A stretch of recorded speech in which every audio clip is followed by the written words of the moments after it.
Pemerintah terus berupaya melakukan perbaikan dan peningkatan efektivitas penanganan melalui berbagai program pemulihan ekonomi nasional.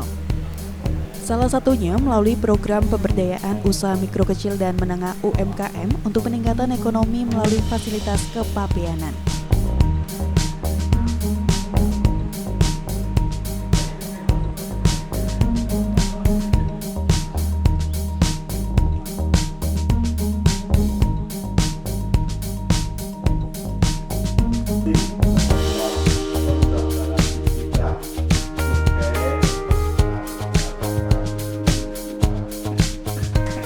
Menurut Kepala Subdirektorat Humas dan Penyuluhan Bea Cukai, strategi dukungan UMKM oleh Bea Cukai dilakukan melalui berbagai program, yaitu kebijakan insentif fiskal dan prosedural, program asistensi dalam bentuk klinik ekspor dan agen fasilitas, serta program kolaborasi dengan kementerian atau lembaga.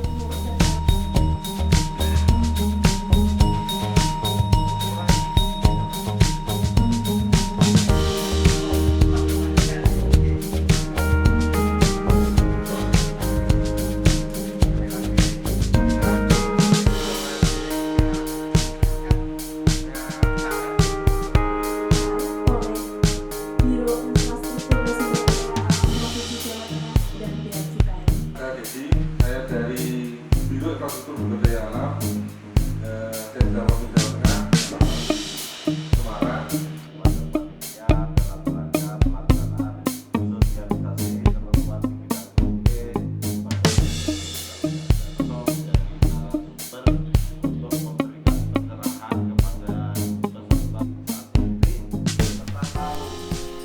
Dalam menjalankan program pemberdayaan UMKM, salah satu bentuk kolaborasi Bea Cukai adalah kerjasama dengan Dinas Koperasi, Usaha Mikro dan Perdagangan dalam memberikan asistensi, khususnya dalam hal perdagangan internasional di berbagai daerah. Hal ini sejalan dengan yang dilakukan oleh seluruh Bea Cukai di Indonesia, tak terkecuali yang dilakukan oleh Bea Cukai Kota Semarang.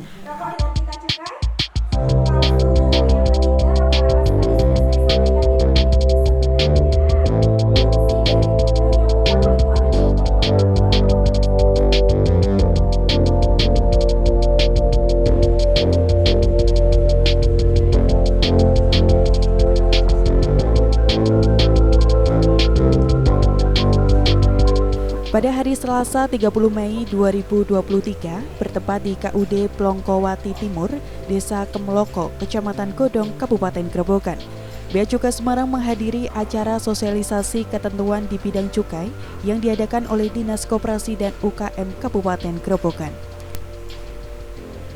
Sosialisasi ini bertujuan untuk mengedukasi masyarakat juga sebagai langkah preventif untuk mendiseminasikan peraturan tentang cukai kepada masyarakat agar waspada akan dampak adanya rokok ilegal yang dapat merugikan pemerintah maupun masyarakat itu sendiri. Seperti diketahui bahwa cukai adalah pungutan negara yang dikenakan terhadap barang-barang dengan karakteristik sesuai dengan undang-undang.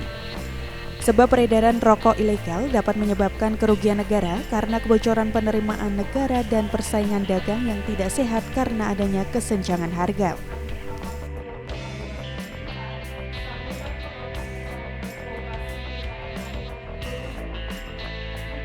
Narasumber pada pagi hari ini, Ibu Alfida Novi Sahara SE dari Bea Cukai dan Bapak Dede dari Biro Infrastruktur dan Sumber Daya Alam Setda Provinsi Jawa Tengah. Yang kami hormati Kepala Bidang Kelembagaan dan Pengawasan Bapak Yudono SE. Yang kami hormati Subkoordinator dan karyawan-karyawati di lingkungan Dinas Koperasi UKM Kabupaten Grobogan. Yang kami hormati Ketua dari Koperasi Produsen Unit Desa Plongkowati Timur, serta seluruh peserta yang kami banggakan. Desa Plongkowati Timur, kita semua dapat melaksanakan kegiatan sosialisasi ketentuan di bidang cukai dalam keadaan sehat walafiat. Tak lupa pula, sholawat serta salam senantiasa kita curahkan kepada acara selanjutnya mendengarkan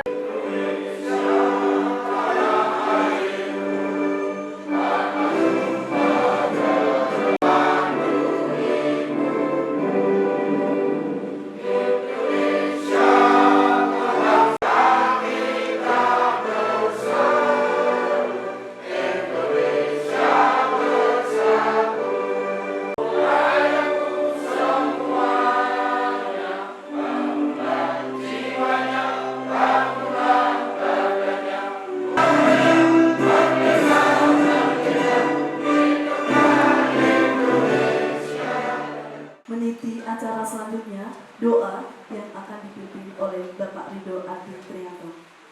Marilah sejenak kita bersama-sama menundukkan kepala, bermunajat kepada Allah Subhanahu wa Ta'ala agar kegiatan kita hari ini diberkahi dan bisa berjalan dengan lancar.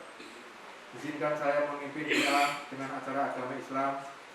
Bagi Bapak, Ibu, atau saudara yang beragama lain, kami persilakan untuk menyesuaikan.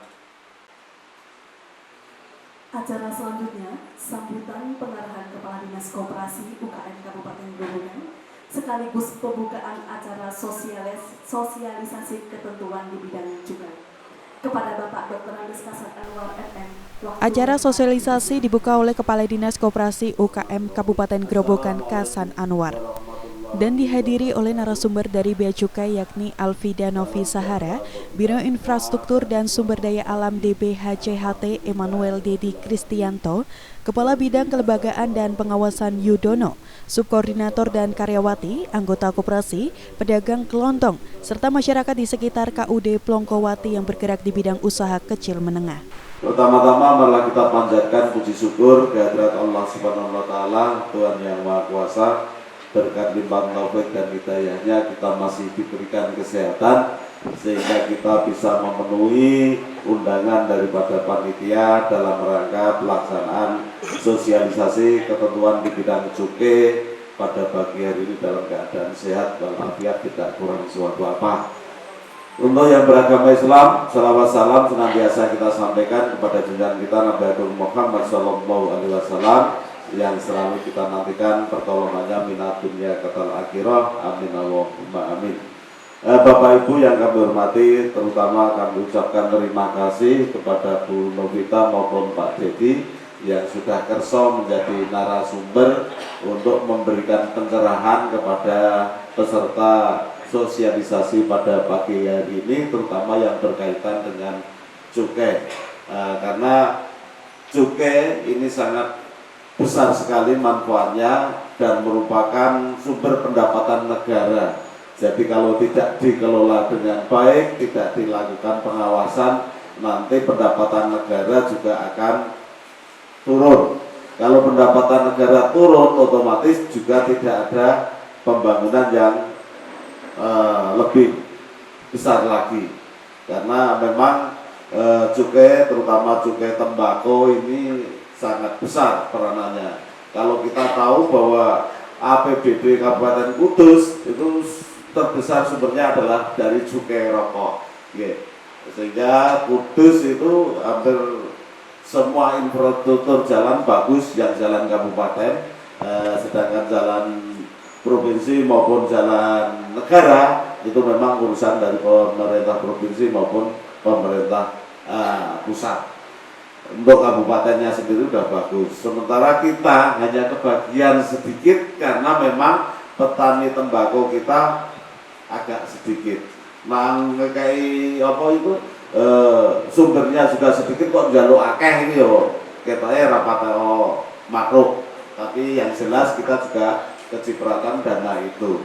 Bapak Ibu sekalian, kenapa mesti kita harus tahu mengenai masalah cukai ini? Sebagaimana tadi saya katakan bahwa cukai itu mendapatkan salah satu pendapatan negara. Untuk itu kami berharap melalui kegiatan yang diselenggarakan oleh Pak Kabid ini paling tidak panjenengan tahu, karena terus terang Bu, ini anggota sosialisasi ini adalah sebagian besar anggota daripada KUD Plongkowati Timur yang notabene berjualan, berdagang baik barang kelontong maupun usaha-usaha produktif lainnya. Sehingga diharapkan dengan adanya sosialisasi ini peserta tahu mana yang harus dilakukan usahanya, kira-kira melanggar peraturan atau tidak, nanti di forum ini tahu. Kertas cukai Bu, cukai rokok. Tahu dodol rokok betul? Tahu rokok betul? Cukai rokok itu yang pita yang ditempelkan di rokok.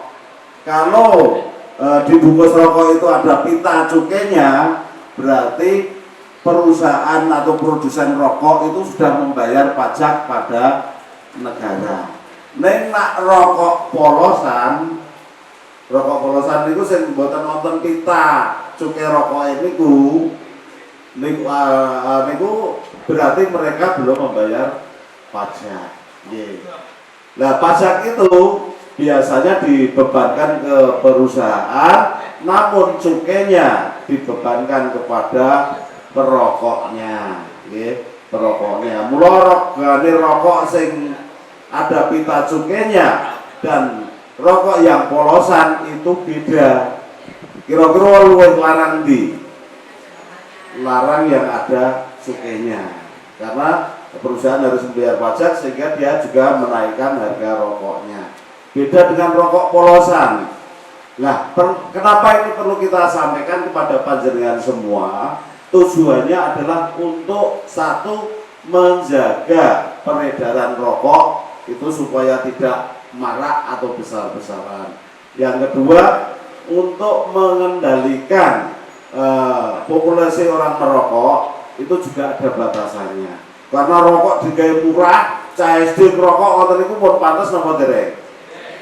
Kan wong pantes wong iso golek duit kok ngerokok. Paling ya nyolong ngene pakne.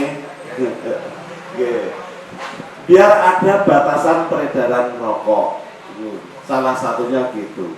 Nah, dari hasil-hasil cukai yang dibayarkan baik oleh konsumen maupun pajaknya oleh perusahaan itu dikumpulkan jadi satu menjadi pendapatan negara yang nantinya juga akan dikembalikan lagi ke masyarakat. Salah satunya memang untuk pembangunan infrastruktur, kemudian untuk kesehatan, pendirian rumah sakit, puskesmas dan lain sebagainya, dan juga untuk kepentingan daripada masyarakat untuk penambahan pengetahuan semacam sosialisasi pada pagi hari ini. Ini salah satunya adalah tujuan kenapa kita mengadakan sosialisasi supaya panjenengan paham. Berbagai macam jenis cukai Bu, tapi yang terutama adalah cukai tembakau, karena ada cukai yang diperuntukkan untuk minuman keras, itu biasanya untuk minuman yang beralkohol itu juga ada. Terus atau produsen lain itu juga ada. Tapi kita dalam hal ini adalah membahas masalah cukai rokok yang notabene sudah beredar di masyarakat. Panjenengan selaku pedagang harus bisa mengenali mana rokok yang polos. Kalau jenengan ditawani rokok polos oleh pedagang dari luar daerah, misalnya, Bu, ikono rokok enak, murah, neng jenengan harus teliti ono cukene ora. Kalau tidak ada pita cukainya, itu berarti ilegal. Dalam kesempatannya, Kepala Dinas Koperasi UKM Kabupaten Grobogan, Kasan Anwar, menjelaskan secara singkat definisi dari rokok ilegal, beberapa ciri rokok ilegal yang patut untuk kita ketahui. Di antaranya adalah bungkusnya menggunakan pita cukai bekas dan palsu, atau bahkan tidak menggunakan pita cukai sama sekali. Selain itu, beliau juga berinteraksi dengan warga masyarakat yang hadir, yang kebanyakan adalah anggota koperasi yang tergabung dalam pedagang kelontong atau warung yang berada di wilayah setempat dengan bertanya jawab seputar rokok ilegal yang berada di wilayah Kecamatan Godong. Beliau menghimbau kepada para pedagang untuk tidak tergiur dengan harga murah dan berhati-hati dengan maraknya peredaran rokok ilegal di wilayah Kecamatan Godong, Kabupaten Grobogan. Selain merugikan negara, rokok ilegal juga berbahaya bagi masyarakat karena tidak diketahui asal-usul pembuatannya. Ketentuan perundang-undangan di bidang cukai kami nyatakan dibuka.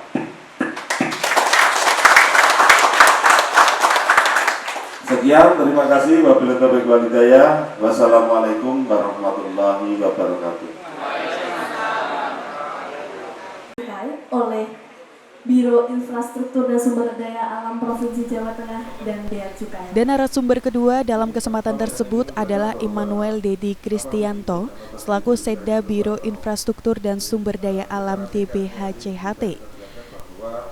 Beliau menjelaskan tentang pengertian dan alokasi dana bagi hasil cukai hasil tembakau atau DBHCHT. Berdasarkan Peraturan Menteri Keuangan Nomor 139/PMK07/2019, dana bagi hasil yang selanjutnya disingkat DBH adalah dana yang dialokasikan dalam APBN kepada daerah berdasarkan angka persentase tertentu dari pendapatan negara untuk mendanai kebutuhan daerah dalam rangka pelaksanaan desentralisasi. Sedangkan cukai hasil tembakau merupakan pungutan yang dikenakan atas barang kena cukai berupa hasil tembakau yang meliputi sigaret, cerutu, rokok daun, tembakau iris, dan hasil pengelolaan tembakau lainnya. Sehingga dapat disimpulkan dana bagi hasil cukai hasil tembakau atau disingkat DBHCHT merupakan bagian dari transfer ke daerah yang dibagikan kepada provinsi penghasil cukai atau provinsi penghasil tembakau untuk mewujudkan prinsip keadilan dan keseimbangan dalam pengelolaan APBN. Fungsinya untuk apa sih dana bagi hasil cukai hasil tembakau itu kan? Nah, di sini memang sudah ada peraturan yang mengatur bahwa penerimaan DBHCHT itu baik bagian provinsi maupun kabupaten kota itu dialokasikan untuk mendanai program sebagaimana diatur dalam perundang-undangan mengenai cukai. Jadi dengan prioritas pada bidang kesehatan untuk mendukung jaminan kesehatan nasional, terutama peningkatan kualitas layanan kesehatan dan pemulihan perekonomian di daerah. Nah, dari dana yang diterima itu, maka ada beberapa persentase prioritas, yaitu yang paling besar adalah untuk peningkatan bidang kesejahteraan masyarakat. Itu dari dana yang diterima untuk kabupaten kota itu sekitar 50% sendiri, itu untuk bidang kesejahteraan masyarakat. Nah, yang selanjutnya adalah 40% itu untuk bidang kesehatan dan 10% itu untuk bidang penegakan hukum. Nah, kita bahas satu-satu ya. Untuk bidang kesejahteraan masyarakat itu kan ada 50% sendiri. Itu memang paling besar karena memang untuk peningkatan dan pemulihan perekonomian di daerah sekitar. Itu untuk apa saja? Nah, bisa kita lihat bahwa program peningkatan kesejahteraan masyarakat itu bisa kepada petaninya langsung atau pelaku langsung ya berkaitan dengan cukai atau tembakau, yaitu seperti pemberian bantuan sarana-prasarana pupuk atau traktor dan lain-lain, terus bahan baku bibit dan lain-lain. Nah, peningkatan kualitas lah. Nah, satu, yang itu kedua adalah program pembinaan industri. Itu juga butuh peningkatan industri skala kecil gitu kan, supaya gimana sih memproduksi yang legal sesuai dengan peraturan dari pemerintah. Yang ketiga adalah program pembinaan lingkungan sosial. Nah, ini yang biasanya digunakan untuk. Seperti diketahui, pemerintah Kabupaten Grobogan pada tahun 2021 mendapatkan alokasi DBHCHT sebesar Rp14.873.745.000. Dana tersebut dialokasikan untuk mendanai 3 sektor, diantaranya sektor kesehatan sebesar 25% yang dikelola oleh Dinas Kesehatan, kemudian sektor kesejahteraan rakyat sebesar 50% yang dikelola oleh Dispertan dan Disnakertrans, serta sektor penegakan hukum sebesar 25%. Pemanfaatan anggaran DBHCHT ini sangat ketat dan rinci, di mana pemerintah Kabupaten Grobogan hanya bisa melaksanakan program dan kegiatan yang sesuai dengan Peraturan Menteri Keuangan Nomor 206 Tahun 2020. Adalah tolong kepada Bapak Ibu semuanya, apabila ada atau mengetahui informasi tentang peredaran ilegal, segera disampaikan ke kami. Oke, kita akan sampaikan. Sekian dan terima kasih. Dan yang ketiga, Bea Cukai Semarang diberikan kesempatan untuk menjadi narasumber terkait ketentuan cukai dan persyaratan penerbitan NPP BKC. Alvida Novi Sahara selaku narasumber memberikan edukasi mengenai dasar rokok peraturan barang kena cukai, ciri rokok ilegal, persyaratan penerbitan NPP BKC atau nomor rokok pengusaha barang kena cukai, hingga cara pengecekan keaslian pita cukai. Untuk mengetahui pita cukai yang asli, jika dikenakan sinar UV gambar fauna endemik, lambang negara Garuda Pancasila, dan sebagian gambar lainnya akan berpendar. Selain itu, Novi juga menjelaskan persyaratan penertiban NPPBKC agar para peserta yang sudah siap menjadi pengusaha di bidang hasil tembakau nantinya tidak kesulitan dalam alur perizinannya. Nah, saya kebagian menjelaskan apa sih cukai itu. Kemudian tadi Pak Kasan juga sudah sempat menyinggung terkait ciri-ciri rokok ilegal nih. Nah, ini kita kupas lebih detail lagi. Rokok ilegal itu seperti apa, kemudian cukai itu apa, peruntukan cukai itu apa, dan lain sebagainya. Oke, kita semangat ya Bapak Ibu ya. Santai aja, boleh sambil makan, boleh sambil catat. Oh, udah habis? Kok gercep banget ya? Oh gitu, saking semangatnya ya Pak ya. Bapak Ibu di sini tadi kalau saya dengar dari Pak Kasan adalah banyak yang para pedagang kelontong deh. Rata-rata pedagang kelontong semua atau ada yang lain? Kebanyakan pedagang kelontong nih Pak. Berarti cocok kalau saya menyampaikan sosialisasi tentang cukai. Ya, kita langsung saja. Oke, kayaknya udah pada nggak sabar soalnya ya. Monggo Mbak Alex. Iya.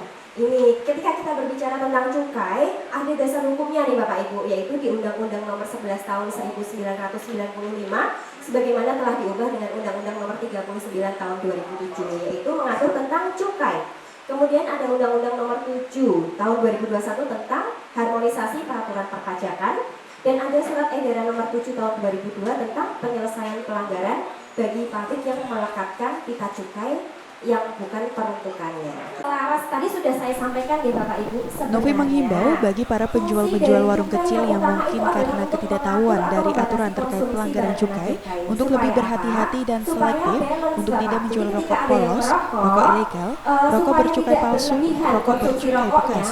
Dan apabila menemui oknum atau sales yang menawarkan rokok dengan harga murah kemudian dikemas dengan tidak menggunakan pita cukai dan memiliki indikasi mencurigakan agar jangan pernah diterima dan diperjualbelikan.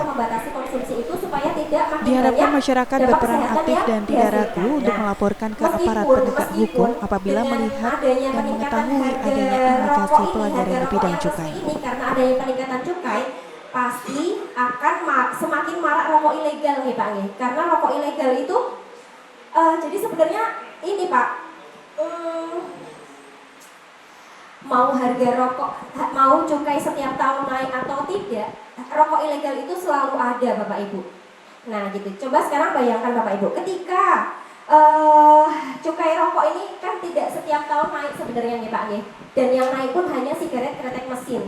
Masih ada ini, peraturan mengenai rokok ilegal sudah jelas tertera dalam Undang-Undang Cukai Nomor 11 Tahun 1995 Junto 39 Tahun 2007 Pasal 50 dan 54 bahwa bagi setiap orang yang menjual, menawarkan, mengedarkan pita cukai atau cukai palsu akan ada sanksi pidana yang akan dikenakan terhadap penjual dan pengedar, yakni sanksi pidana minimal 1 tahun pidana dan maksimal 5 tahun dan juga denda 2-10 kali nilai cukai yang seharusnya dibayarkan.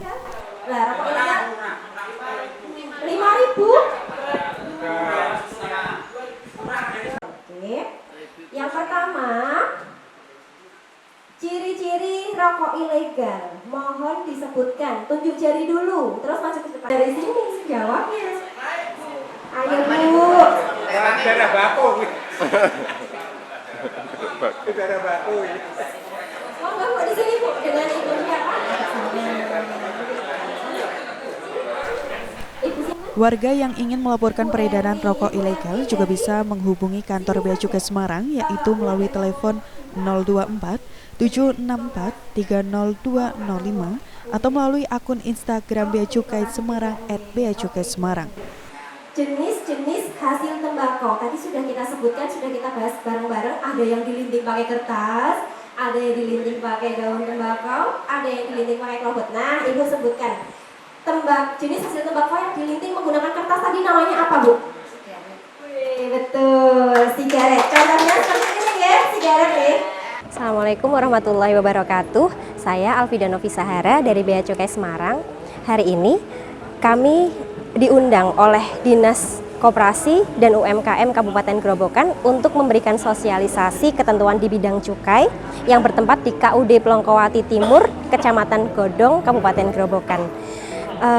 Materi yang saya sampaikan pada hari ini yaitu terkait definisi cukai, kemudian fungsi cukai itu apa, kemudian jenis-jenis hasil tembakau dan ciri-ciri rokok ilegal, serta sanksi yang diterima akibat adanya pelanggaran ketentuan di bidang cukai. Kemudian tujuan dari sosialisasi pada pagi hari ini yaitu kita ingin masyarakat itu mendapatkan informasi tentang cukai lebih detail lagi, kemudian tentang ciri-ciri rokok ilegal itu apa saja, di mana ciri-cirinya tadi sudah saya sebutkan ada 5 ya. Yang pertama rokok tanpa pita cukai, kemudian rokok dengan pita cukai palsu, rokok dengan pita cukai bekas, rokok yang dilekati pita cukai salah peruntukan dan salah personalisasi.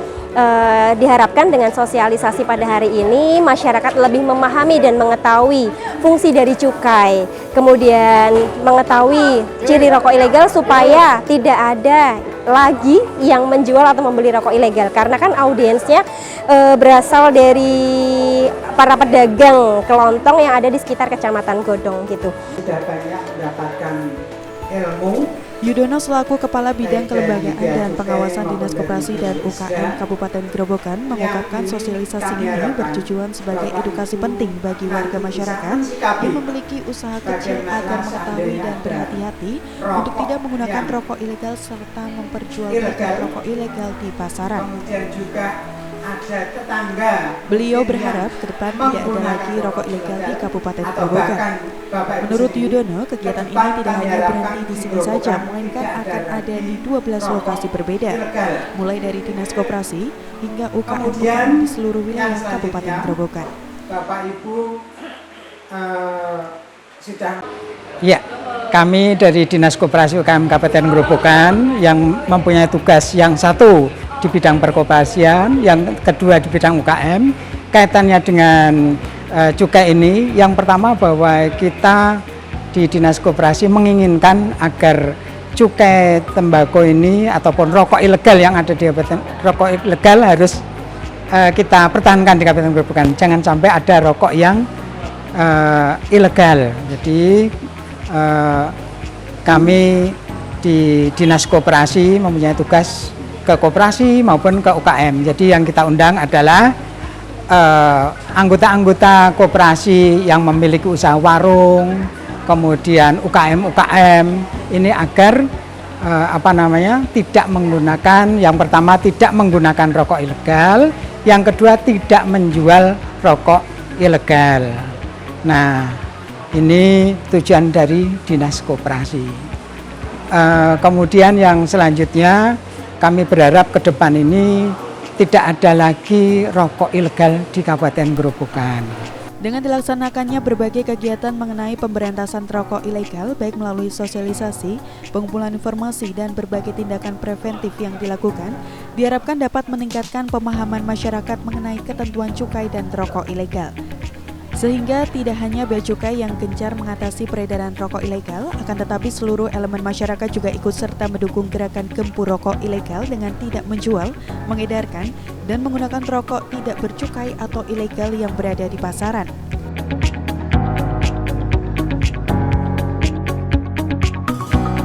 Sekian ulasan kami tentang sosialisasi ketentuan di bidang cukai oleh Dinas Koperasi UKM Kabupaten Grobogan bersama Bea Cukai Semarang. Semoga tayangan kali ini dapat memberikan informasi dan edukasi bagi masyarakat. Sampai jumpa di liputan khusus Semarang TV berikutnya.